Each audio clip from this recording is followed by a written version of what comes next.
Dans quelques semaines, elles seront mûres à point. Mais c'est en ce moment que tout se joue. Les producteurs de mangue pakistanais ont décidé de lutter contre la drosophile, un petit moucheron qui fait des ravages dans les vergers et qui a coûté à l'Inde son contrat avec l'Europe. Alors le gouvernement met les moyens pour enseigner les meilleures méthodes qui permettent de se débarrasser de ces mouches, comme ce piège à phéromones qui attire les mâles. Ces trous, c'est juste pour les faire entrer. Ils ne peuvent pas ressortir. Ils volent juste autour du coton pour l'accouplement, mais ils ne trouvent pas de femelles, ils ne s'accouplent pas, ils ne peuvent pas sortir. Comme ça, les femelles ne sont pas fécondées par les mâles et elles ne peuvent pas pondre leurs œufs sur les mangues. Le Pakistan est le 4e producteur de mangue de la planète avec 1 700 000 tonnes de fruits par an. Mais seulement 5% sont exportés, alors les cultivateurs comptent sur les autorités pour les aider à se faire une place sur la scène internationale.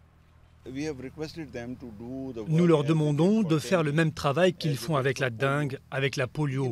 Nous pouvons éradiquer ce fléau. Et si tout se passe bien, nous pourrons récupérer une partie de ce marché qu'avait l'Inde avec l'Union européenne. Les mouches ne sont pas le seul problème auquel les agriculteurs font face. Les incessantes coupures de courant arrêtent les systèmes d'irrigation régulièrement, ce qui a un impact direct sur la taille des fruits. Mais en 10 ans, les pratiques ont déjà été bouleversées, car pour séduire les clients européens, il faut s'adapter.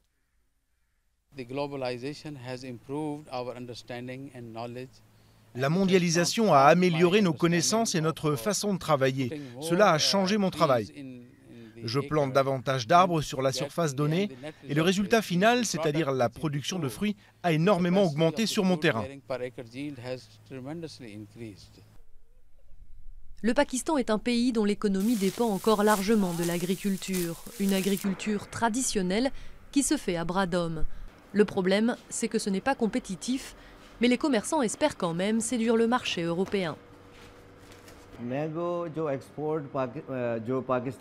Nos mangues rapportent moins à l'export que sur le marché pakistanais.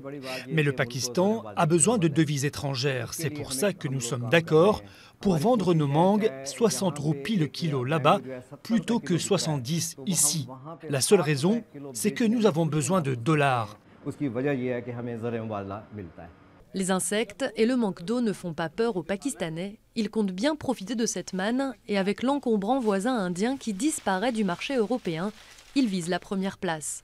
Mais l'UE a prévenu le Pakistan, cette saison sera un test. Le pays des purs va devoir prouver que ses mangues sont bien les meilleures.